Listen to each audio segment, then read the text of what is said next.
Good morning बच्चों। आज के इस वीडियो में अपन वाटर पोल्यूशन, जल प्रदूषण, उसके बाद sound pollution, radio active pollutions and other जो इंपॉर्टेंट पॉइंट्स है पोल्यूशन से रिलेटेड उनको डिस्कस करेंगे। पोल्यूशन के लास्ट वीडियो में अपन ने देखा कि अपन ने वहां पर पोल्यूशन क्या होता है, पॉल्यूटेंट्स क्या होते हैं। इसके अलावा अपन ने वहां पर एयर पोल्यूशन, वायु प्रदूषण को मुख्य रूप से डिस्कस किया था। वायु प्रदूषण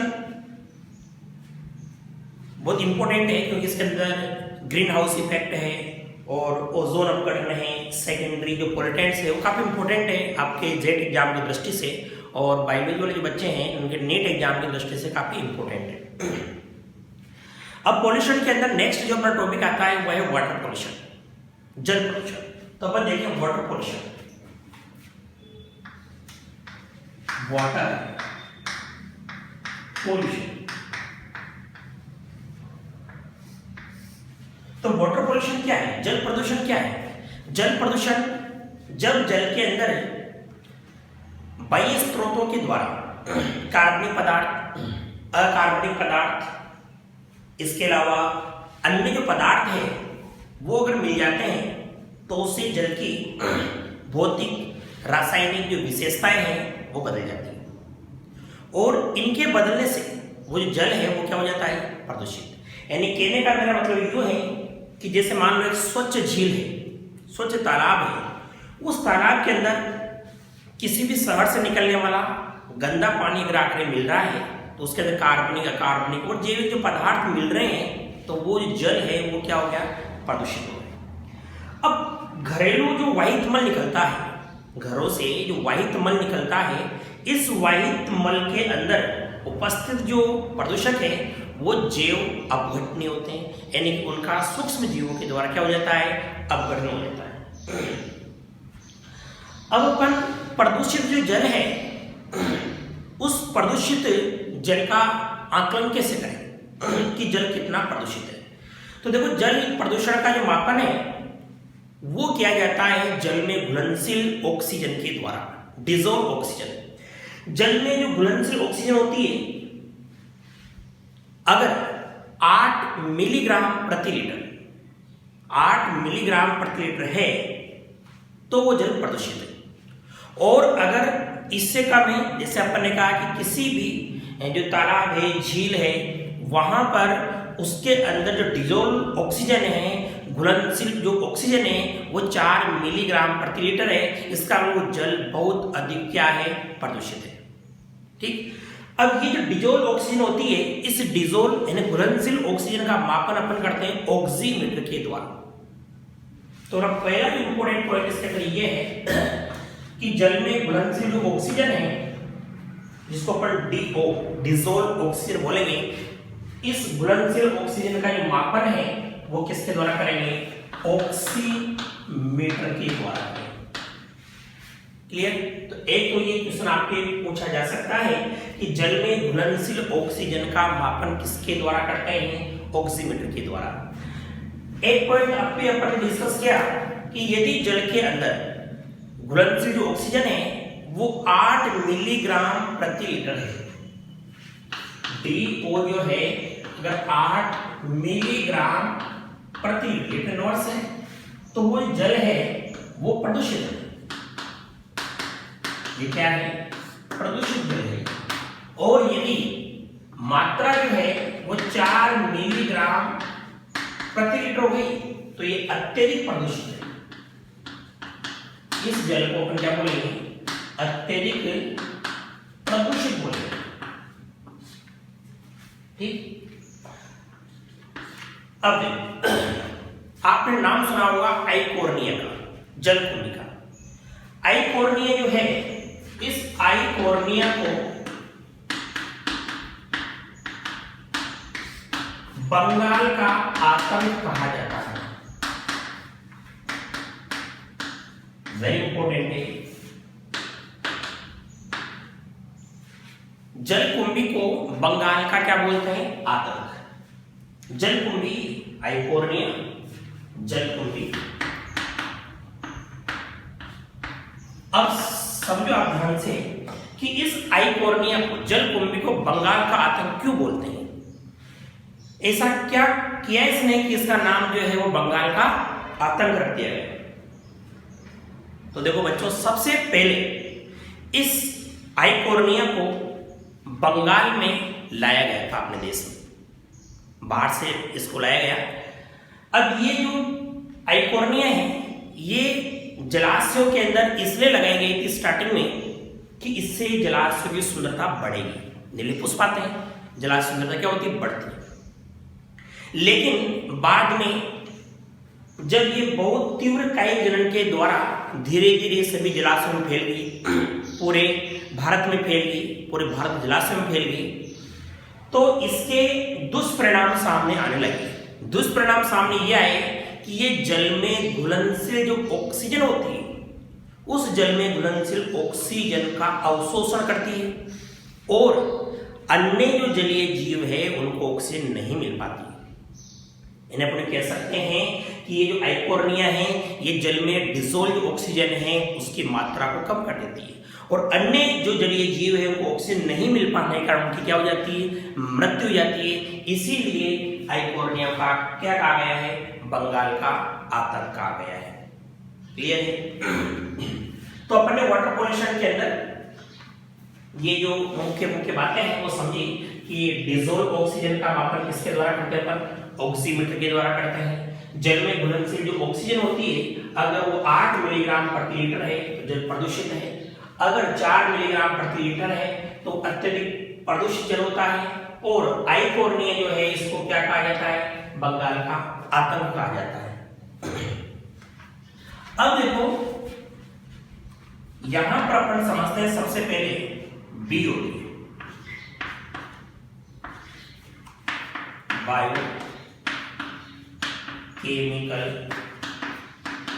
ऑक्सीजन डिमांड, जैव रासायनिक मांग। ठीक, बायोकेमिकल रासायनिक, बायोकेमिकल ऑक्सीजन डिमांड, जैव रासायनिक मांग। देखो या बायोलॉजिकल ऑक्सीजन डिमांड क्या, बायोलॉजिकल ऑक्सीजन डिमांड, जैव रासायनिक मांग। अपन यूं समझे कि जैसे अपने पास ये कोई तालाब है, ठीक है, क्या ये तालाब। अब इस तालाब के अंदर इधर ये गंदा नाला है और इस गंदे नाले से गंदा पानी इस तालाब के अंदर मिल रहा है। शहर से निकलने वाला जो वाहित मल है वो इस तालाब में मिल रहा है। सॉरी, जैसे ये गंदा पानी इस तालाब के अंदर मिल रहा है तो उससे क्या हो रहा है, इसके अंदर कार्बनिक जो पदार्थ है, इन कार्बनिक पदार्थों की मात्रा है उसमें वृद्धि हुई। इन्हें अपन कह सकते हैं कि जलाशय के अंदर, पानी के अंदर अगर कार्बनिक पदार्थ बढ़ रहे हैं तो फिर उन कार्बनिक पदार्थों के अपघटन करने के लिए, कार्बनिक पदार्थों के अपघटन करने के लिए सूक्ष्म जीवों के लिए आवश्यक ऑक्सीजन की डिमांड भी बढ़ेगी। देखो यहां पर आप ध्यान सुने, अगर कार्बनिक पदार्थ बढ़ा, जलाशय में बाहर से जो गंदा पानी मिल रहा है तो कार्बनिक पदार्थ, वाहित मल वगैरह उसमें पहुंच रहे हैं, कार्बनिक पदार्थ है। कार्बनिक पदार्थ अगर बढ़ रहा है तो फिर क्या हुआ, वहां पर सूक्ष्म जो जीव है उन सूक्ष्म जीवों को कार्बनिक पदार्थों के अपघटित करने के लिए अधिक ऑक्सीजन की आवश्यकता होगी, और अधिक ऑक्सीजन की आवश्यकता मीन सूक्ष्म जीवों के लिए ऑक्सीजन की क्या होगी, डिमांड बढ़ गई, और वही तो है बीओडी। इसका मतलब ये हुआ कि जैसे जैसे जलाशय के अंदर कार्बनिक पदार्थ बढ़ते जाएंगे वैसे वैसे उस जल की बीओडी क्या होगी, बढ़ेगी। वेरी इंपॉर्टेंट क्वेश्चन बनता है यहां से। अगर किसी भी जलाशय के अंदर कार्बनिक पदार्थ मिल रहे हैं, वायु मिल रहा है, गंदा पानी मिल रहा है, तो उस जल की बीओडी क्या होगी, बढ़ेगी। ठीक, अब देखो बीओडी बढ़ रही है और अगर मैं ये कहूं कि यहां डीओ क्या हो रहा है, डिसॉल्व ऑक्सीजन की पोजीशन क्या है, तो वो घटेगी। डिसॉल्व ऑक्सीजन क्या होगी, घटेगी, क्योंकि वो जो घुलनशील ऑक्सीजन है जल की वो सूक्ष्म जीवों ने काम में ले ली कार्बनिक पदार्थों के अपघटन के लिए, तो वहां की घुलनशील ऑक्सीजन क्या होगी, घटेगी। अब बीओडी का बढ़ना इस बात का सूचक है कि वो जल जो है वो प्रदूषित होता जा रहा है। तो अपन ये कह सकते हैं कि अगर कार्बनिक पदार्थ क्या हो रहे हैं, बढ़ रहे हैं, बीओडी भी क्या होगी, बढ़ेगी, तो जल का जो प्रदूषण है, जल का जो प्रदूषण है वो प्रदूषण भी क्या होगा, बढ़ेगा। कार्बनिक पदार्थ बढ़ेंगे, जल का बीओडी बढ़ेगा, बीओडी बढ़ेगा तो जल का प्रदूषण भी क्या होगा, बढ़ेगा। और आपको याद होगा डेफनिया जो होता है वो बीओडी का सूचक होता है। कभी कभी ये भी प्रश्न पूछ लिया जाता है, डेफनिया जो है वो बीओडी का क्या है, सूचक है। अब देखो पर बीओडी और डिसॉल्व ऑक्सीजन, यहां पर देख रहे हैं बीओडी बढ़ रही है, कार्बनिक जो पदार्थ है जैसे वाहित मल मिल रहा है, तो उस जल की बीओडी क्या होगी, बढ़ी, लेकिन वहां के डिसॉल्व ऑक्सीजन क्या होगी, घटी। इसको अपने ग्राफ के द्वारा समझते हैं।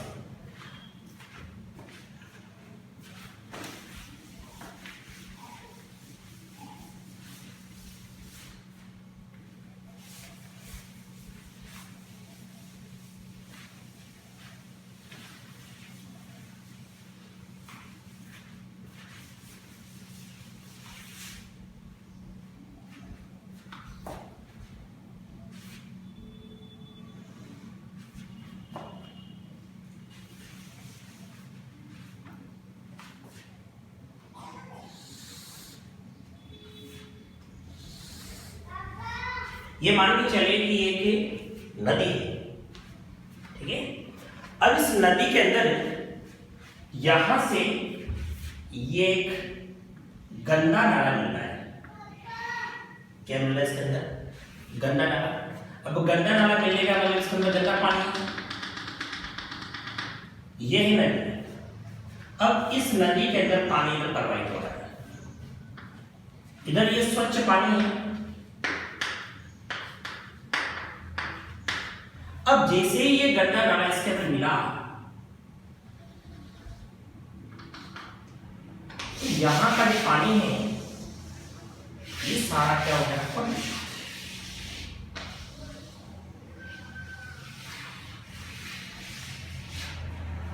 ठीक है,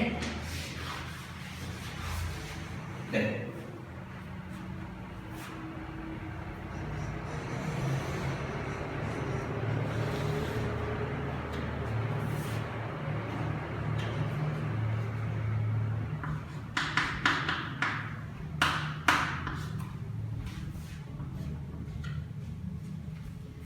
इसमें देखें आप लोग, इधर स्वच्छ पानी था नदी के अंदर, तो स्वच्छ पानी है, इसका मतलब उसकी बीओडी क्या होगी, स्वच्छ पानी की बीओडी कम रहेगी और उसमें डिसॉल्व ऑक्सीजन है वो क्या रहेगा, ज्यादा रहेगा। इसका मतलब डिसॉल्व ऑक्सीजन ज्यादा है, ये अपने पास से डिसॉल्व ऑक्सीजन है, यहां पर ये डिसॉल्व ऑक्सीजन का ग्राफ है और इसमें बीओडी क्या है, कम है, ये बीओडी कम हो गई। अब जैसे ही इसमें ये गंदा पानी मिला, ये गंदा पानी, गंदा नाला, जैसे इसमें गंदा नाला मिलेगा मीन्स उसमें कार्बनिक पदार्थ मिलेंगे। अब जैसे कार्बनिक पदार्थ मिले तो अभी अपने देखा था बीओडी का मान अचानक क्या हो जाएगा, बढ़ जाएगा। तो ये बीओडी जो है ये है आपका ग्राफ इसका बीओडी का, और ये ग्राफ है किसका, डिसोलूशन का। तो यहां से देखो अचानक, ये अचानक बीओडी क्या हो गई, बढ़ गई।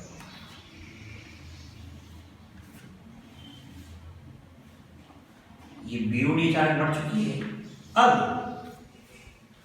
जैसे बीओडी बढ़ी तो डिसोलूशन क्या हुई, घटी।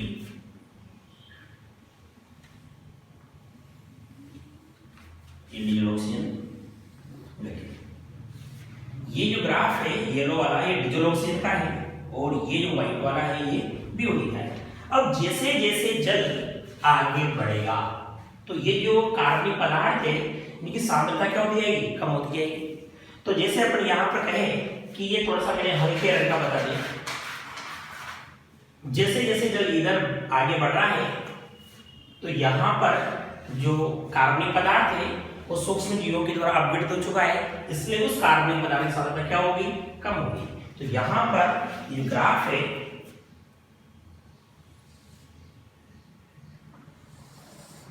इस तरह से, ठीक। तो ये जो ग्राफ है, ये ग्राफ ये बता रहे हैं कि जब किसी भी स्वच्छ पानी के अंदर वाहित मल गिरता है तो किस तरह से उसकी बीओडी अचानक बढ़ जाती है और उसके डिसोलूशन अचानक घट जाएगी। अब यहाँ पर बहुत ज्यादा प्रदूषित पानी है, यानी कि बीओडी बहुत ज्यादा है, मीन्स बहुत अधिक प्रदूषित है, और यहाँ मछलियां वगैरह जो सब मर जाती है, यानी कि यहाँ पर जो जलीय जीवन की मृत्यु हो जाती है। और इधर जैसे जैसे पानी आगे बढ़ रहा है तो इधर फिर जलीय जो जीव है वो जीवित रह सकते हैं, ठीक। तो ये हो गया अपने बीओडी और डिसॉल्व ऑक्सीजन के मध्य ग्राफ।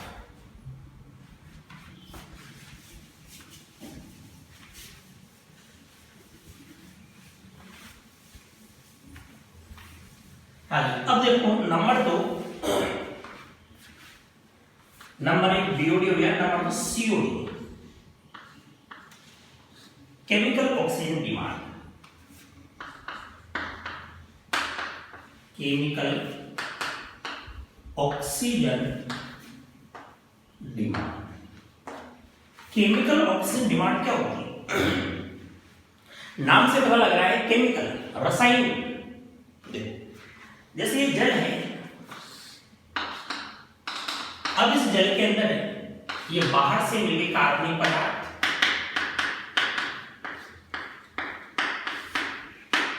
जब जल के अंदर कार्बनिक पदार्थ मिल रहे हैं तो इन कार्बनिक पदार्थों के ऑक्सीकरण के लिए, इसके लिए ऑक्सीकरण के लिए, इन कार्बनिक पदार्थों के ऑक्सीकरण के लिए रसायनों के लिए आवश्यक ऑक्सीजन,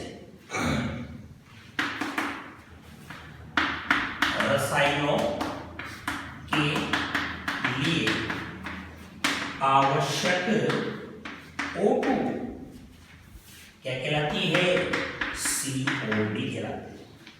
समझिए ध्यान से, बीओडी में सीओडी में क्या होता है,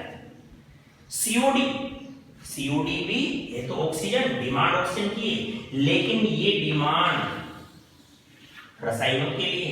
रसायन इस कार्बनिक पदार्थ का क्या करेंगे, ऑक्सीकरण करेंगे, और इस कार्बनिक पदार्थ के ऑक्सीकरण के लिए रसायनों के लिए आवश्यक ऑक्सीजन की जो डिमांड है वही है सीओडी।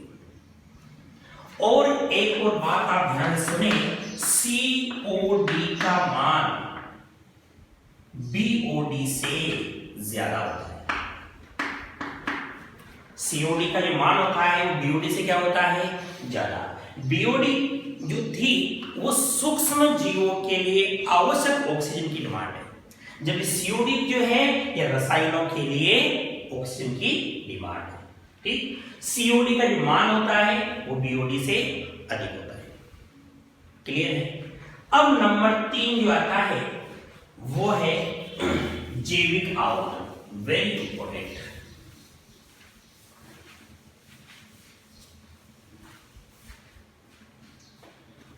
जैविक आवर्तन,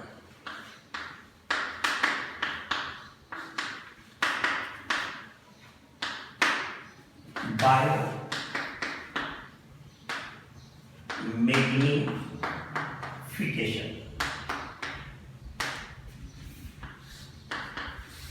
समझिए अपन जैविक आवर्धन क्या होता है। देखो,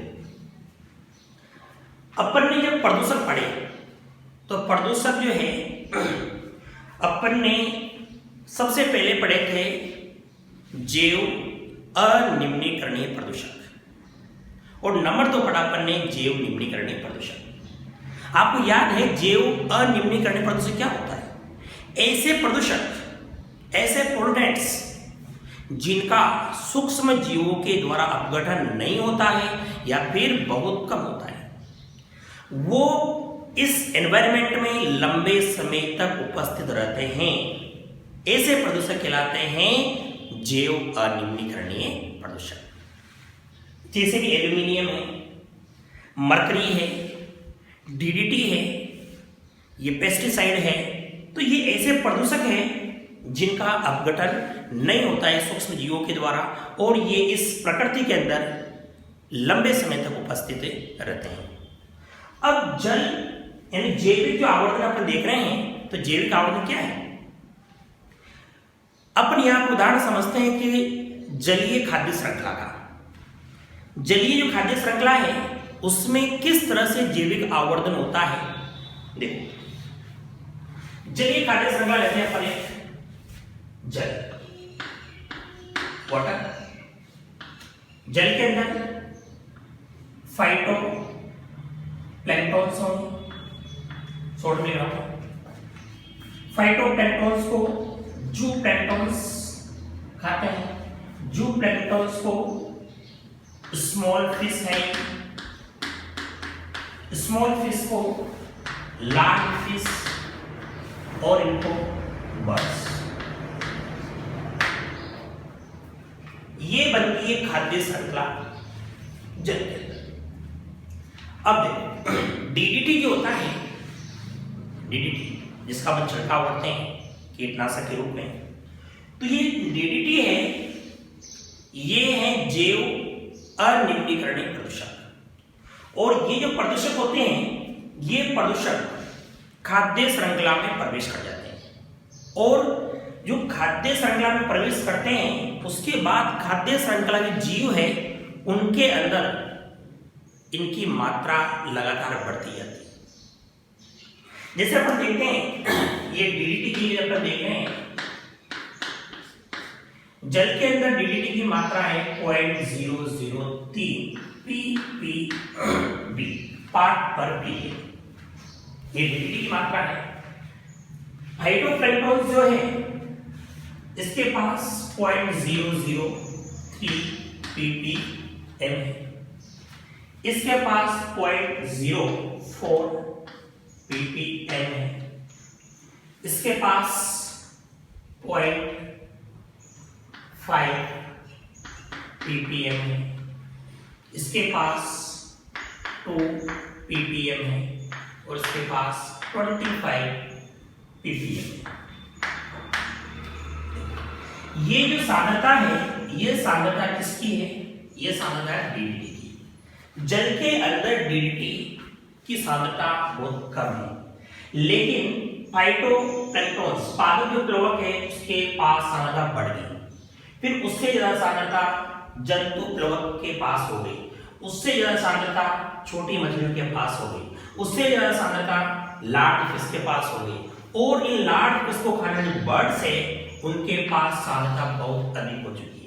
तो अपने कह सकते हैं कि जो उच्च उपभोक्ता है, क्योंकि ये है उच्च श्रेणी का उपभोक्ता,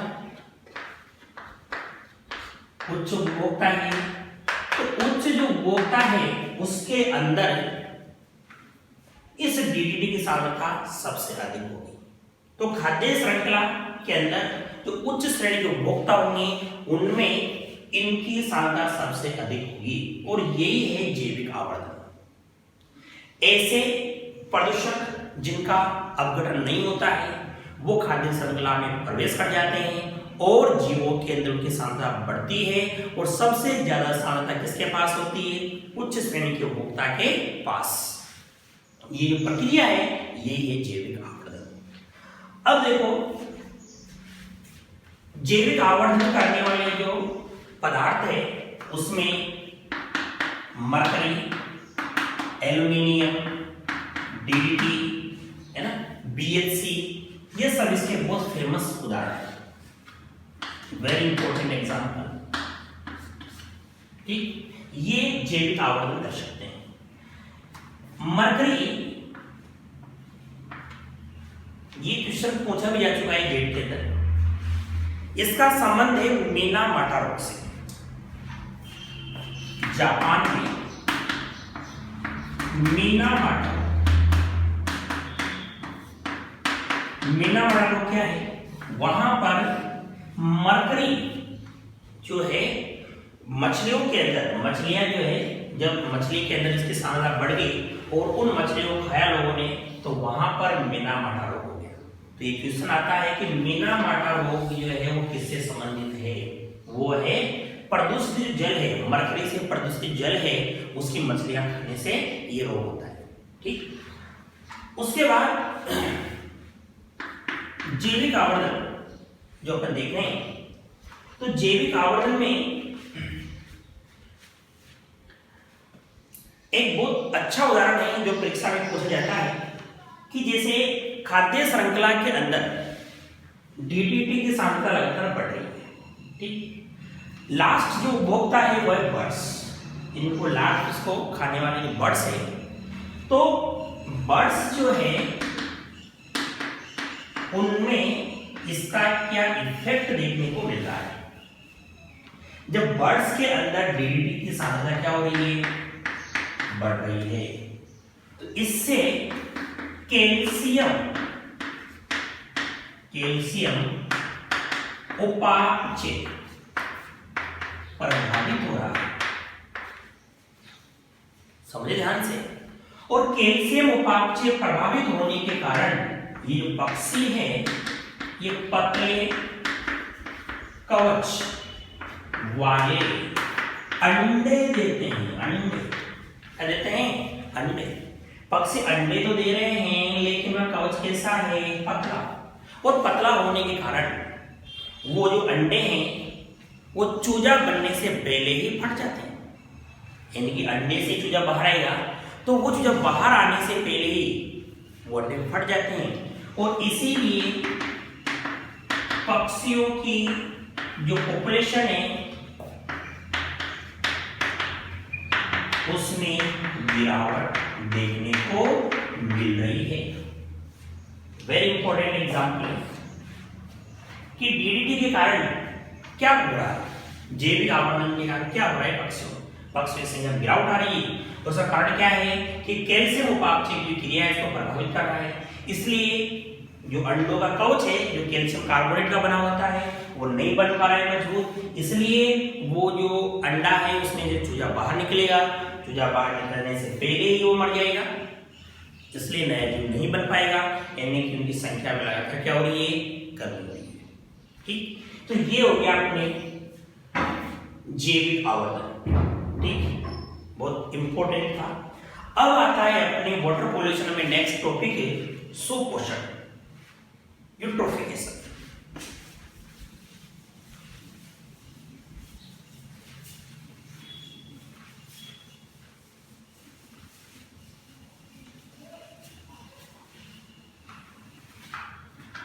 देखो बच्चों, अगला टॉपिक है अपना सुपोषण।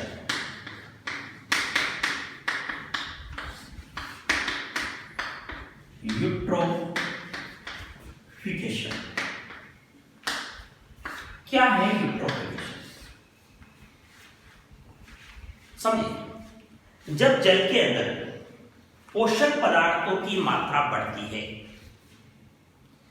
जलीय जीवों की मृत्यु होती है,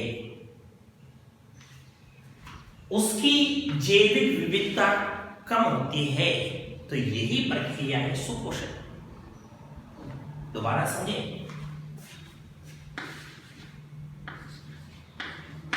जल में पोषक पदार्थों की वृद्धि हो रही है, बाहर से पोषक पदार्थ मिल रहे हैं उसके अंदर, जैसे वाहित मल मिल रहा है, सारा गंदा पानी जलाशय के अंदर मिल रहा है, पोषक पदार्थों की मात्रा क्या हो रही? बढ़ रही है। जलीय जीव है जलीय जीवों की डेथ हो रही है, मृत्यु हो रही है। जल की जैविक जो विविधता है वो घट रही है। तो इस प्रक्रिया का नाम ही क्या है? यूट्रोफिकेशन, सुपोषण। ठीक, अब देखो इसका बहुत फेमस उदाहरण बताता हूं मैं आपको, जो परीक्षा में पूछा जाता है आपके। Algal Bloom.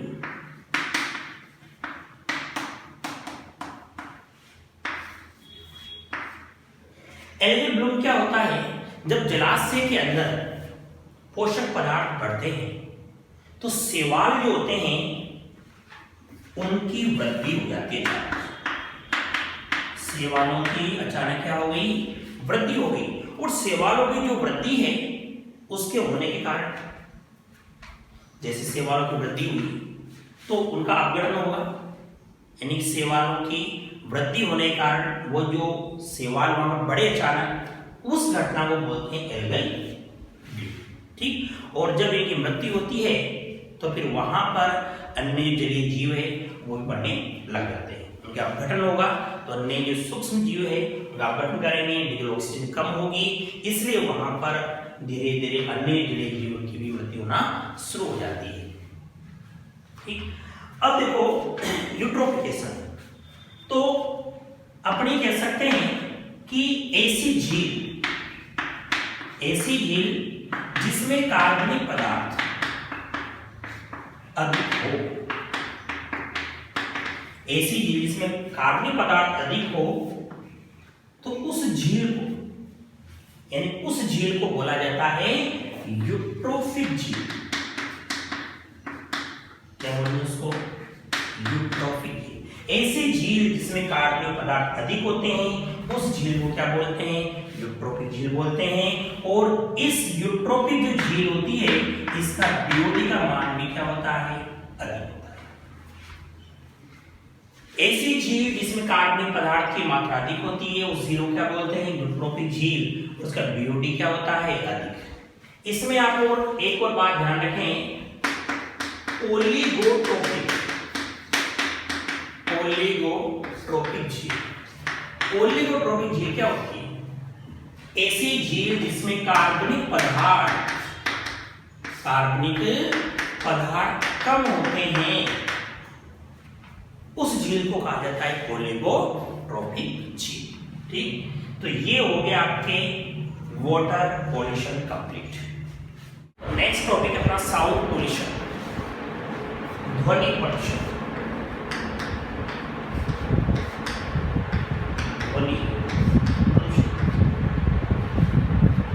तो ध्वनि प्रदूषण क्या है? बहुत अधिक शोर। ध्वनि प्रदूषण क्या कहलाता है? बहुत अधिक शोर क्या कहलाता है? ध्वनि प्रदूषण। जैसे वो तीव्र आवाज में डीजे बज रहा है, ध्वनि प्रदूषण। मोटर गाड़ी के जो हॉर्न है वो बहुत तेज बज रहे हैं, वो हॉर्न नहीं। इसके अलावा जो एयरपोर्ट होते हैं वहाँ पर जो प्लेन उड़ रहे हैं तो उनके कारण जो बहुत तेज ध्वनि उत्पन्न हो रही है वो है ध्वनि प्रदूषण। ठीक, ध्वनि प्रदूषण का मापन, इसका मापन करते हैं बेल या डेसिबल। और एक बेल बराबर होता है 10 डेसिबल।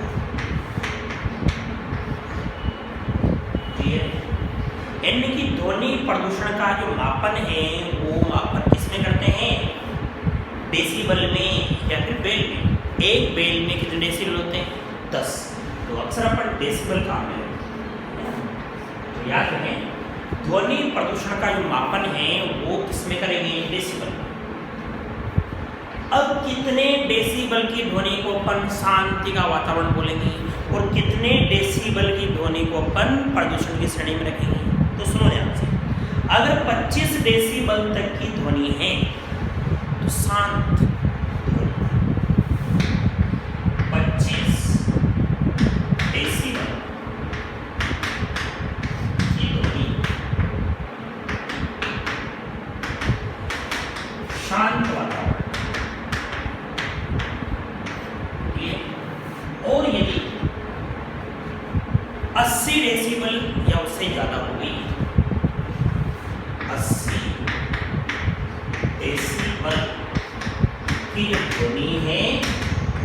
वो है प्रदूषण की श्रेणी, यानी इसको अपन ध्वनि प्रदूषण बोलेंगे। अगर ध्वनि 80 डेसिबल या उससे ज्यादा उत्पन्न हो रही है तो फिर वो ध्वनि प्रदूषण की श्रेणी में आ जाती है। अब ध्वनि प्रदूषण जो होता है तो इस ध्वनि प्रदूषण के इफेक्ट क्या होते हैं? जैसे मान लो अपन रेगुलर 4-5 दिन तक शादी अटेंड कर रहे हैं, डेली डीजे की तेज ध्वनि के अंदर डांस कर रहे हैं, रात को नींद नहीं निकल पा रही है, तो आप क्या महसूस करेंगे? चिड़चिड़ापन हो जाएगा, थकान से होना शुरू हो जाएगी, हृदय की धड़कन बढ़ जाएगी।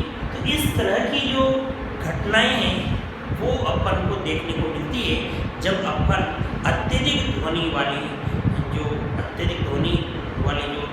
जगह होती है वहाँ पर रेगुलर अपन रहेंगे। इसके अलावा देखो, इस ध्वनि यानी जो शोर है इसको नियंत्रण करने के लिए, रोकने के लिए सरकार के द्वारा कानून बनाया गया। सन 1981 वायु प्रदूषण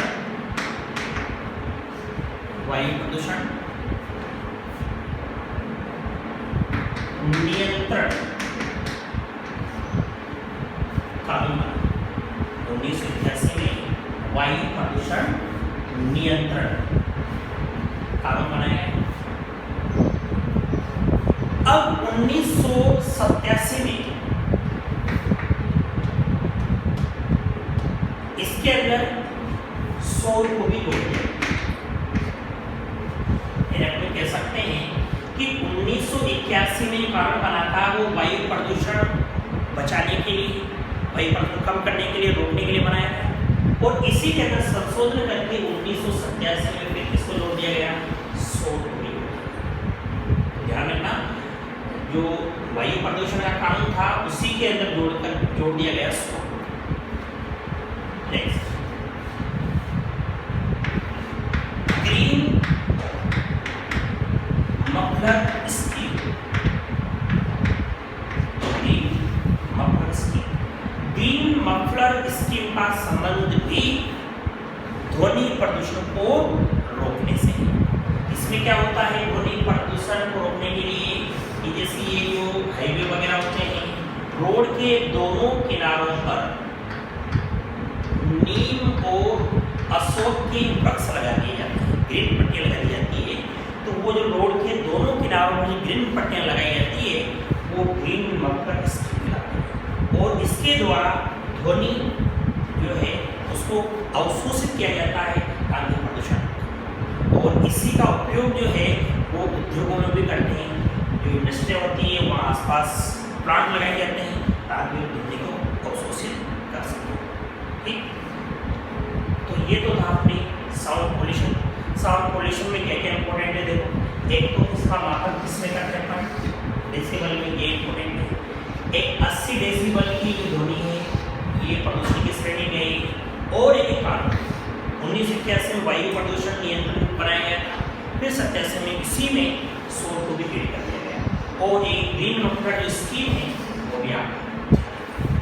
ठीक, अब देखो अगला टॉपिक स्टार्ट करें उससे पहले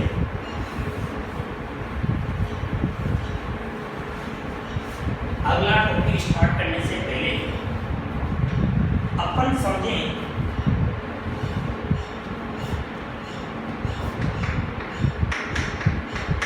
बेंगलोर में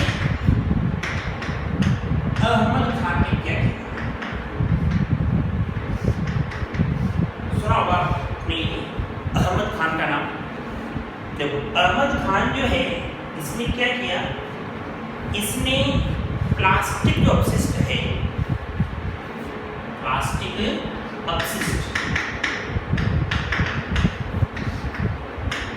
जो अपशिष्ट होता है उससे पॉली ब्लेंड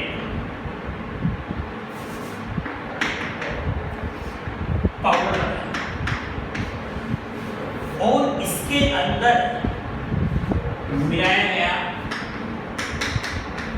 बिटुमेन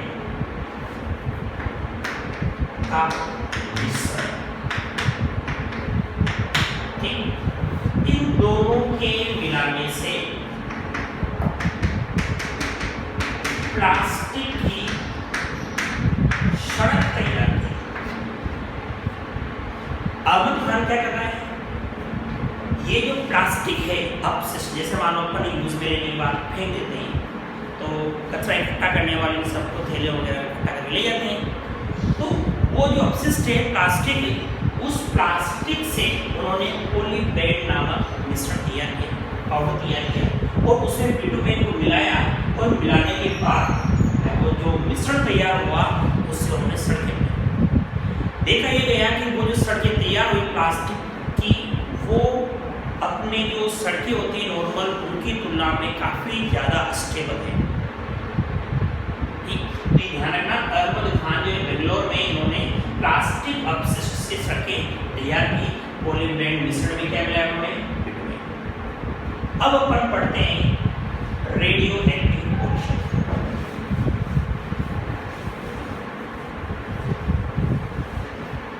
अगला एक टॉपिक अपना वो है रेडियो एक्टिव पोल्यूशन।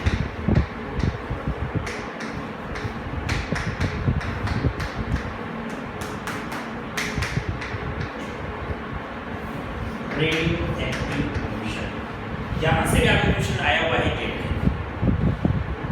और नीट में। रेडियो एक्टिव पोल्यूशन क्या होता है? रेडियो एक्टिव विकिरणों का नाम तो आपने सुना होगा, मैं थोड़ा समझाता हूँ डिटेल में आपको। रेडियो एक्टिव विकिरणें क्या होती है? देखो, जो परमाणु होते हैं जिनके नाभिक भारी होते हैं, तो भारी नाभिक जो होते हैं वो अस्थायी होते हैं। आपने केमिस्ट्री में पढ़ा है कि ये परमाणु होते हैं, परमाणु के अंदर नाभिक होता है, तो भारी जो नाभिक होते हैं, भारी जो नाभिक होते हैं वो अस्थायी होते हैं, और इनसे रेडियो एक्टिव रेडिएशन निकलती है, जैसे अल्फा है, बीटा है, गामा, ये रेडियो एक्टिव विकिरण होती है। तो ये रेडियो एक्टिव विकिरण यहाँ से निकलती है और ये नुकसानदायक है। ये जो रेडियो एक्टिव विकिरणों के द्वारा जो पोल्यूशन होगा वही है रेडियो एक्टिव पोल्यूशन। अब ये कैसे होता है? तो रेडियो एक्टिव पोल्यूशन, आपने परमाणु बम का नाम सुना होगा। जब अमेरिका ने सेकेंड वर्ल्ड वॉर में, द्वितीय विश्व युद्ध में जापान पर परमाणु बम गिराया, तो वो जो हिरोशिमा और नागासाकी जो शहर है वहाँ आज भी उनके दुष्परिणाम देखने को मिल रहे हैं, क्योंकि वो जो परमाणु बम गिराया, उस परमाणु बम में क्या था? उसमें यही तो है, यूरेनियम जो होता है उसी से तो परमाणु बम बनाया है। तो ये यूरेनियम है, थोरियम है, रेडियम है, ये बड़े नाभिक हैं, इनकी अस्थायी नाभिक है और इनसे अल्फा बीटा गामा का उत्सर्जन होता है और ये इस तरह से प्रदूषण फैलाते हैं। अब देखो, आपने नाम सुना होगा नाभिकीय रिएक्टर। नाभिकीय रिएक्टर नहीं सुना हो तो मैं समझाता हूँ आपको। नाभिकीय रिएक्टर क्या होते हैं? बिजली जो बनाई जाती है तो जल के द्वारा बनाते हैं, एक वायु के द्वारा बनाते हैं, एक कोयले के द्वारा बनाते हैं और एक है परमाणु के द्वारा बिजली तैयार। परमाणु बिजली घर होती है, जैसे मैं राजस्थान में राउत भाटा के नजदीक राउत भाटा परमाणु बिजली घर, वहाँ पर ईंधन के रूप में परमाणु को काम में लिया जाता है, ठीक। और वो जो ऊर्जा निकलेगी क्योंकि नाभिक के विखंडन से और संलयन से ऊर्जा निकलती है और उसी ऊर्जा का उपयोग अपन यहाँ करते हैं। तो नाभिक के विखंडन होता है, जब बड़ा नाभिक छोटे नाभिक को टूटेगा, उन्हें विखंडन से जो ऊर्जा निकलेगी उस ऊर्जा से यहाँ पर लाइट तैयार की जाएगी। अब वो जो अपशिष्ट बचता है नाभिक के रिएक्टर में, जब बिजली बनाने के बाद वो जो अपशिष्ट बचेगा रेडियो एक्टिव परमाणु का, तो उस कैसे नष्ट किया जाए वैज्ञानिकों के लिए एक चुनौती बना हुआ है। तो उसको नष्ट करने का क्या तरीका है? उसका एक तरीका है कि अगर मान लो उसको अपन समुद्रों के अंदर बहुत गहराई में चट्टानों के नीचे दबा दें तो उसका इफेक्ट कम हो जाएगा। लेकिन अगर आपने उस रेडियो एक्टिव अपशिष्ट को खुले में डाल दिया, कहीं जैसे आसपास जंगल में फेंक दिया, तो उस आसपास के क्षेत्र के अंदर उसके द्वारा कई तरह की बीमारियों की उत्परिवर्तन, कैंसर, कई तरह की वहां पर ऐसी घटनाएं देखने को मिलेंगी। अब देखो रेडियो एक्टिव जो पॉल्यूशन होगा ये किसके द्वारा हो रहा है? ये अंतरिक्ष किरणों के द्वारा भी होता है। इसके अलावा जैसे रेडियम है, थोरियम है, यूरेनियम है, इनके द्वारा रेडियो पॉल्यूशन उत्पन्न होगा।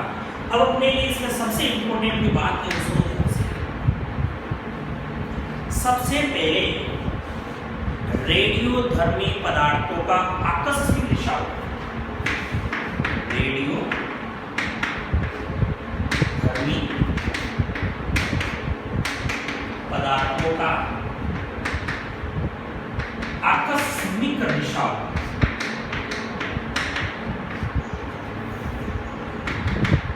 थ्री माइल आइलैंड व चेरनोबिल में हुआ। अब आपके क्वेश्चन जो पूछा गया वो कैसे है? दूसरा आया चेरनोबिल की घटना का संबंध किससे है? चेरनोबिल की घटना का संबंध है रेडियो एक्टिव पॉल्यूशन से, क्योंकि चेरनोबिल की घटना हुई उसमें रेडियोधर्मी पदार्थ का रिसाव हुआ, तो जो पदार्थ है वो radio active pollution. 3 mile island की घटना का संबंध किससे है? रेडियो एक्टिव पॉल्यूशन से। एक सबसे ज्यादा इंपॉर्टेंट आपके लिए ये 3 माइल आइलैंड और चेरनोबिल की घटना से। ठीक, ये हो गया आपके रेडियो एक्टिव पॉल्यूशन। अब अपन नेक्स्ट कुछ इंपॉर्टेंट पॉइंट समझते हैं।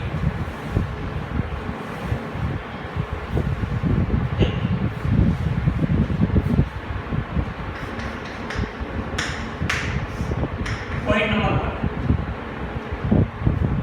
CPCB नाम सुना है? CPCB केंद्रीय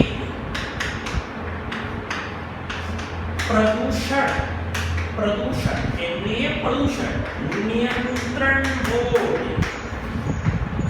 क्या है? Board CPCB central pollution control board. CPCB ने ये डिसाइड करा कि 2.5 माइक्रोमीटर से छोटे आकार वाले कण, CPCB ने डिसाइड करा कि 2.5 माइक्रोमीटर से छोटे कण जो है इस स्वास्थ्य के लिए हानिकारक है। स्वास्थ्य के लिए क्या है? हानिकारक। तो क्वेश्चन क्या आता है आपको?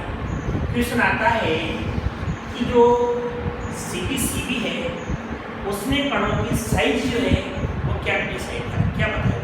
2.5 माइक्रोमीटर से अगर छोटे कण हैं तो मानव स्वास्थ्य के लिए वो हानिकारक।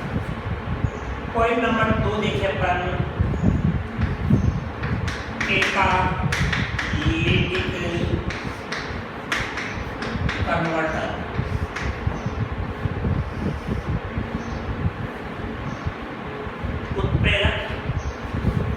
उत्प्रेरक परिवर्तक।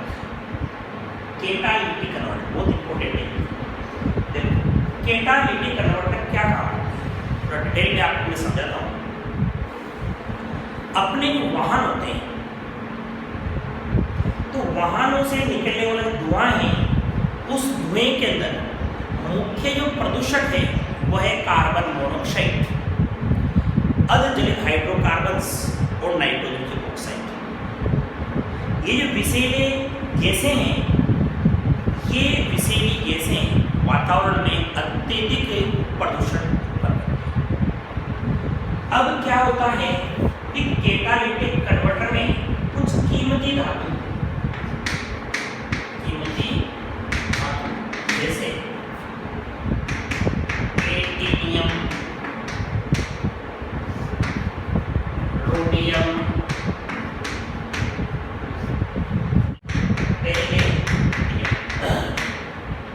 ये कीमती धातुएं हैं और ये कीमती जो धातुएं हैं ये उत्प्रेरक का काम करती है। उत्प्रेरक परिवर्तक का काम करती है। कैसे करती है? स्वचालित जो वाहन होते हैं उन स्वचालित वाहनों में ये धातुएं अधिक विषैली गैसों को कम विषैली गैसों में बदलती है।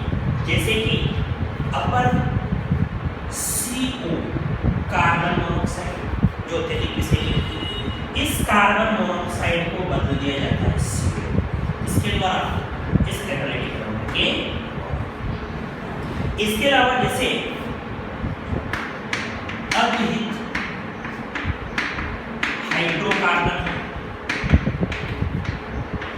इसके अलावा नाइट्रोजन की ऑक्साइड है, इनको भी बदल दिया जाता है इसके अंदर CO2 में, इसके अलावा नाइट्रोजन में, इसके अलावा तो अपन कह सकते हैं कि ये तो है अत्यधिक विषैले,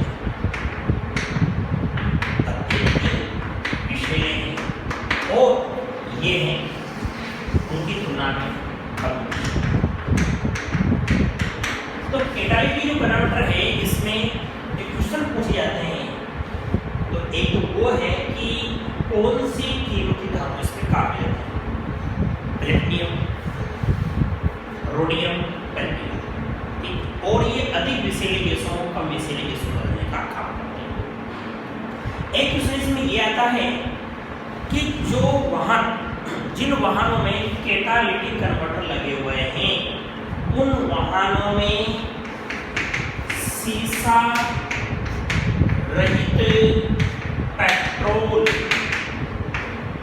उन वाहनों में सीसा रहित पेट्रोल का उपयोग किया जाएगा। अगर आपने उसमें सीसा रहित पेट्रोल नहीं डलवाया तो क्या होगा? ये जो कीमती धातुएं हैं, कैटालिटिक कन्वर्टर है, ये अक्रिय हो जाता है, निष्क्रिय।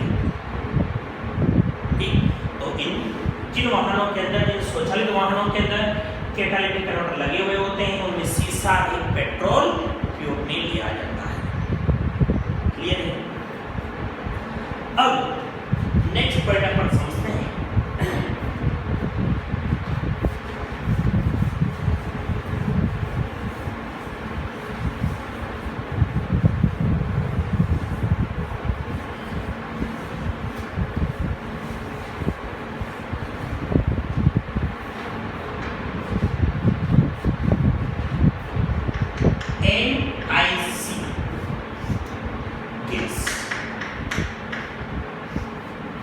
Methyl isocyanate, methyl isocyanate,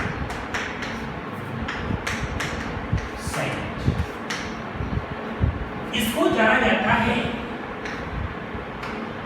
Bhopal gas त्रासदी के नाम से। 3 दिसंबर 1984 की बात है। 3 दिसंबर 1984 यूनियन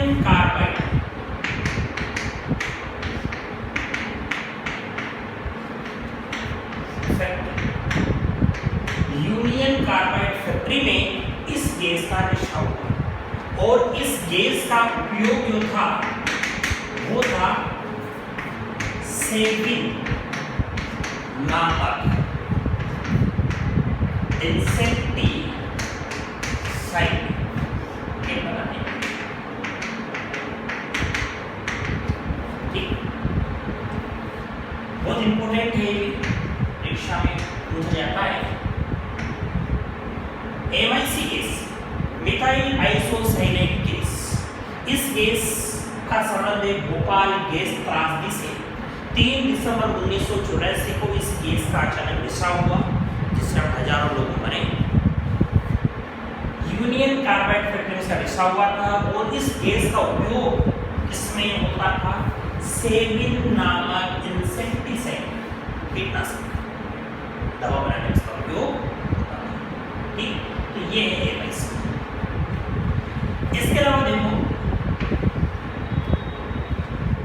धूल के जो कण होते हैं, धूल के जो कण होते हैं वातावरण में जो धूल के कण होते हैं, तो धूल के कणों के कारण स्वास्थ्य पर क्या प्रभाव पड़ता है? कौन सा रोग होता है?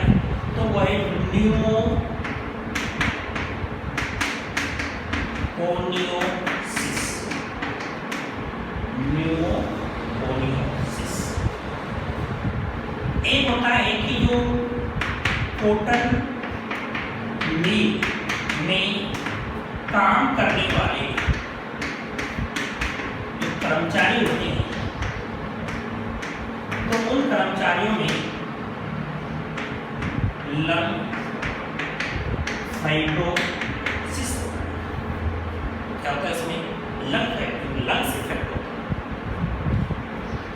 इसके अलावा सिलिका धूल के कारण सिलिकोसिस होता है। ऐसे एस्बेस्टस के कारण एस्बेस्टोसिस होता है।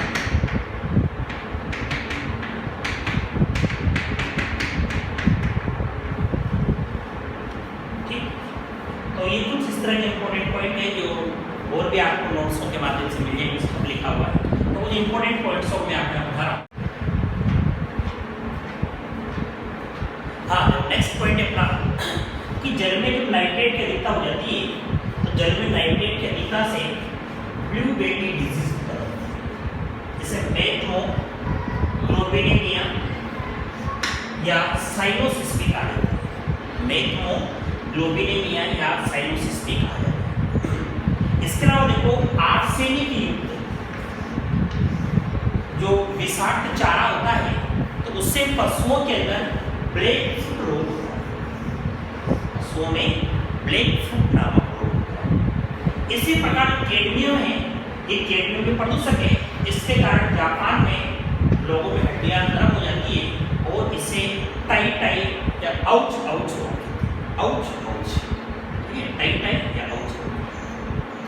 इसी प्रकार जब फ्लोराइड की अधिकता हो जाती है, तो पादपों के अंदर हरिमाहीनता और उत्कर्ष होता है और पशुओं के अंदर दांतों का असाधारण यानी अत्यधिक कैल्सीकरण होता है, इसे फ्लोरोसिस कहते हैं। उसके बाद है अल निनो प्रभाव। अल निनो प्रभाव क्या है? प्रशांत जो महासागर है, प्रशांत जो महासागर है, तो प्रशांत महासागर में 5 से 8 साल में पानी है वो गर्म हो जाता है और ये पानी का गर्म होना ही कहलाता है अल नीनो प्रभाव। इक्वाडोर तथा पेरू की तरफ गर्म जल धाराएं चलती हैं और इसका प्रभाव भारत के मानसून पर भी पड़ता है। इसी प्रकार एक वर्ड और ला नीना प्रभाव क्या होता है? जब प्रशांत महासागर में ठंडी जल धाराएं चलती है तो ला नीना प्रभाव कहलाता है। उसके बाद CH क्लोरोफ्लोरोकार्बन जेट प्लेन भी होते हैं, तो जेट प्लेन से उत्पन्न होने वाला प्रदूषण, और ये प्रदूषण जो है ये ओजोन अपघटन का काम करता है। ठीक, तो ये कुछ इंपॉर्टेंट पॉइंट्स थे जो हमने यहाँ पर डिस्कस किए। अब अपन देखते हैं कुछ पर्यावरण से रिलेटेड एक्ट बने उनकी ईयर कौन से।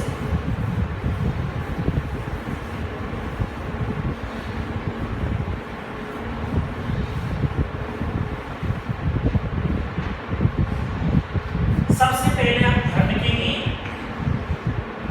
कीटनाशक एक्ट। कीटनाशक एक्ट कब बना? 1968। ठीक, उसके बाद जल एक्ट यानी जल प्रदूषण नियंत्रण और उसको रोकने के लिए जो कानून बना वो बना 1974। इसी प्रकार वायु एक्ट बना 1981। आपको याद है इसी एक्ट में 1987 में इसको जोड़ दिया गया 100 को जोड़ दिया। और उसके बाद पर्यावरण राष्ट्रीय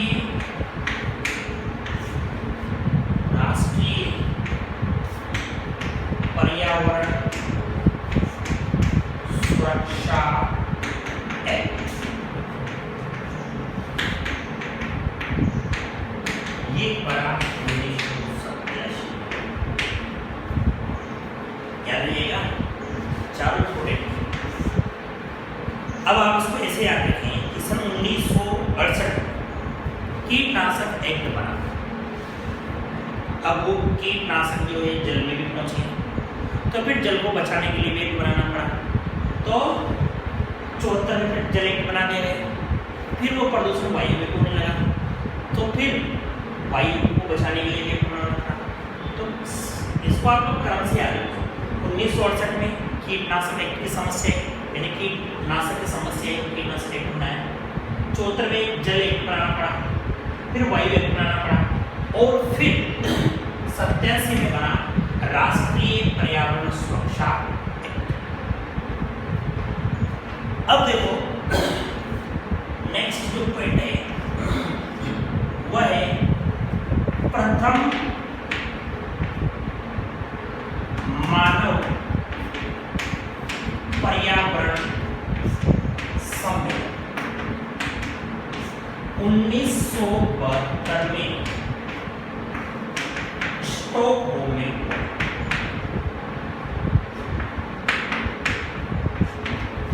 हुआ। प्रथम मानव पर्यावरण सम्मेलन 1972 में स्टॉकहोम में हुआ। नेक्स्ट 1987 में 27 देशों ने 1987 में 27 देशों ने समता मंडलीय ओजोन संरक्षण के लिए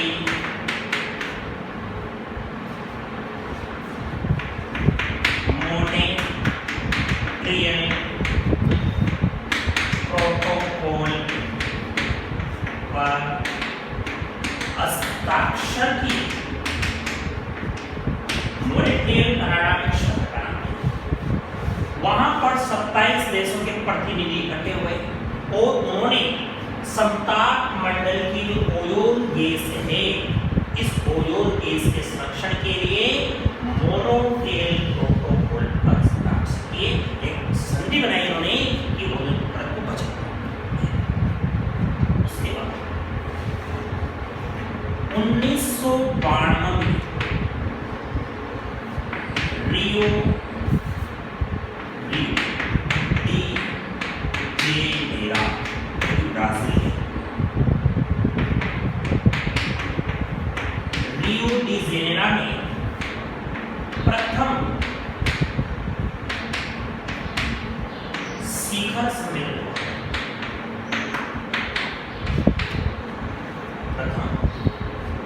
शिखर सम्मेलन हुआ और ये जो शिखर सम्मेलन हुआ इसमें क्या मुद्दे रखे गए? इसमें मुद्दे ये रखे गए कि एक तो डाइवर्सिटी जो है, जैविक विविधता है, उसको बचाना है। नंबर 2 मुद्दा था कि ओजोन परत का संरक्षण करना है, और नंबर 3 पर्यावरण जो है उसकी सुरक्षा। तो इन मुद्दों को लेकर के 1992 में रियो डी जेनेरो के अंदर प्रथम पृथ्वी शिखर सम्मेलन हुआ, यानी पृथ्वी शिखर सम्मेलन। ठीक, उसके बाद 1997 की बात, 1997 बना क्योटो प्रोटोकॉल। 1997 में क्या बनाया गया? Kyoto protocol. क्योटो प्रोटोकॉल ये जापान के अंदर बनाया गया। जापान में सभी देशों की मीटिंग हुई और वहां पर ये डिसाइड किया गया, सभी देशों ने ये डिसाइड किया कि ओजोन परत को बचाना है। ठीक, तो ओजोन परत को अगर बचाना है तो क्या करना होगा? ग्रीन हाउस जो गैसें हैं, उन ग्रीन हाउस गैसों को कम करना पड़ेगा। और ग्रीन हाउस जो गैसें हैं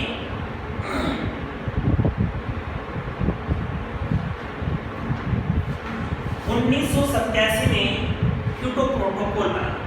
इस क्योटो प्रोटोकॉल में सभी देशों ने ये डिसाइड किया कि ग्रीन हाउस गैसों की जो मात्रा है वो कम करनी है।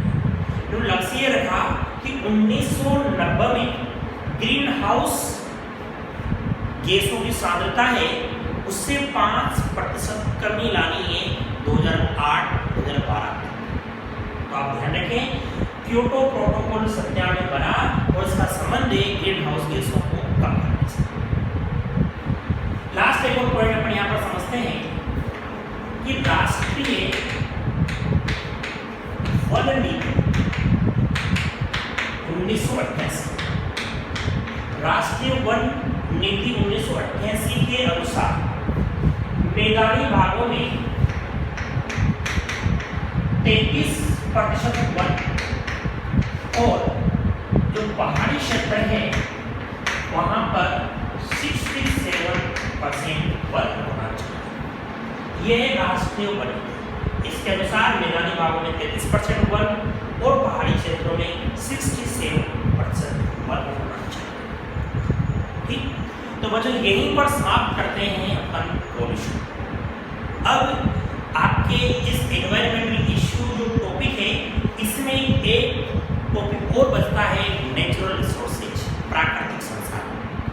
तो उस प्राकृतिक संसाधन की मैं PDF नोट्स आपके डालूंगा एक पर। तो अब आप लोग जो है YouTube की बजाय अपने ऐप में गए, क्योंकि जो जेट वाले जो बच्चे हैं उनके लिए ये जो आपका बचा हुआ मैटर है इसके लिए कोई फीस नहीं। तो आप लोग ऐप में गए और वह जेट रिमेनिंग सिलेबस नाम एक कोर्स बना हुआ है, वो फ्री है। उस पर क्लिक करें। क्लिक करने के बाद वहाँ बायो केमिस्ट्री अलग अलग टॉपिक आपको दिखाई देंगे। तो बायोलॉजी के अंदर इकोलॉजी के सारे वीडियो है, वहाँ पर ऑब्जेक्टिव क्वेश्चन की सीट भी डली हुई है और ये इकोलॉजी के नोट्स हैं इनको मैं वहाँ डालने वाला हूँ और आगे जो बचा उस पर डालने वाला हूँ। तो आप लोग ऐप में जा कर के और सिस्टमेटिक तरीके से पढ़ाई स्टार्ट करें।